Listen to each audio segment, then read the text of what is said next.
Vous faites de la résistance? Pas vraiment de la résistance, mais ici c'est comme une île dans le centre-ville. Il reste très peu de personnes qui ont ce mode de vie.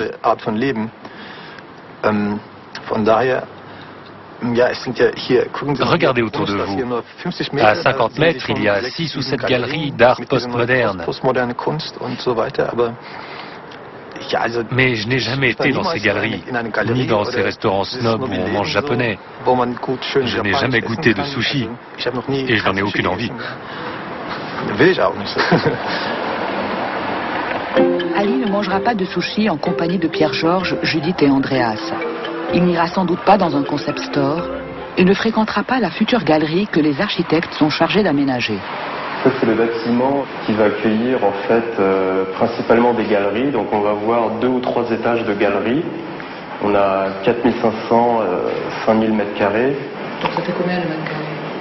L'achat du bâtiment, entre 2 et 3 millions d'euros. Ça fait 500 euros le mètre carré. On pensait la réunification de l'Allemagne à même de doper le marché berlinois. À l'encontre des prévisions, la ville n'a pas vu son immobilier flamber, malgré son passage au statut de capitale du pays. La gentrification traîne des pieds. C'est évident que les terrains vagues encore existants vont bientôt disparaître. Désormais, on utilise chaque parcelle de terrain. Il y a des immeubles nouveaux partout, comme celui-ci. Il faut espérer que ça ne continue pas comme ça, sinon Berlin va devenir une autre ville. Les villes se transforment, s'étirent, mais la force des bourgeois bohèmes est de traverser les frontières des villes comme s'ils circulaient au sein d'un village global. Dans les centres gentrifiés, la population est ici et ailleurs. Elle a un don d'ubiquité. Elle est très proche de toutes ces autres villes, elles-mêmes gentrifiées, parce qu'on y retrouve les mêmes pièces de théâtre, les mêmes opéras, on y retrouve au fond les mêmes gens. Les modèles de mode de vie se transmettent avec une rapidité supersonique. De San Francisco à Paris, en Australie, c'est absolument stupéfiant. On retrouve les mêmes attitudes, les mêmes postures d'être en ville. Une fois par semaine, Pierre-Georges se rend à Paris pour suivre ses chantiers. A priori, on est en dehors d'une certaine réalité, mais je crois qu'on est assez content d'y échapper, probablement. La réalité, moi, je la vois surtout par rapport à de là où je viens, tout simplement. C'est-à-dire quel a été mon milieu, d'où je viens, comment finalement je suis très différent de ce milieu. J'ai tout fait pour m'en extraire.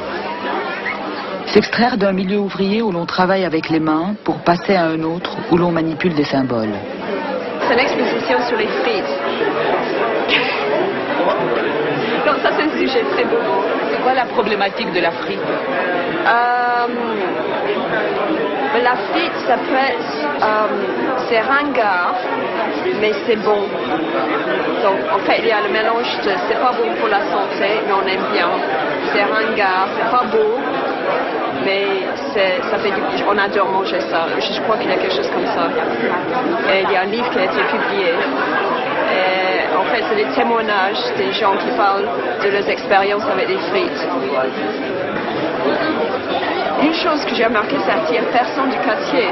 Ça attire les gens qui n'ont pas l'air d'avoir mangé beaucoup de frites. Ainsi se fait ou se défait la ville. Elle chasse les plus pauvres, dorlote les plus riches et à défaut de s'y construire une vie, elle devient pour certains un musée que l'on visite.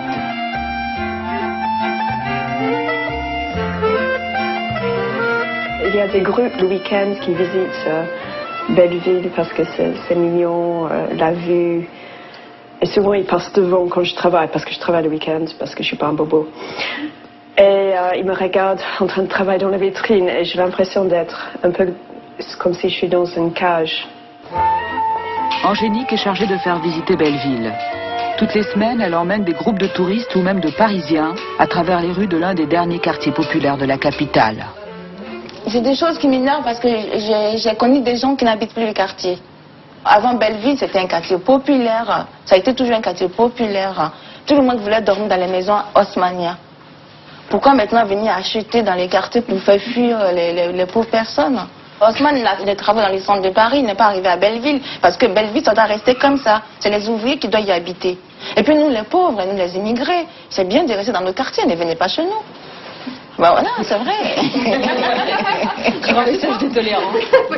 Les bobos, ils aiment le peuple tellement qu'ils le tuent. Il n'en reste plus rien. C'est un amour qui les étouffe. C'est un amour vache. Les gens qui sont relativement pauvres, mais qui ont un appartement, qui ont quelque chose à eux, bon, devant la montée des prix, ben, ils vont le vendre en se disant, mais je pourrais avoir, avec le prix de vente, je pourrais avoir quelque chose de tellement plus grand ailleurs ou plus loin. Tout ceci ne s'explique que par une chose, c'est que la ville est la valeur suprême.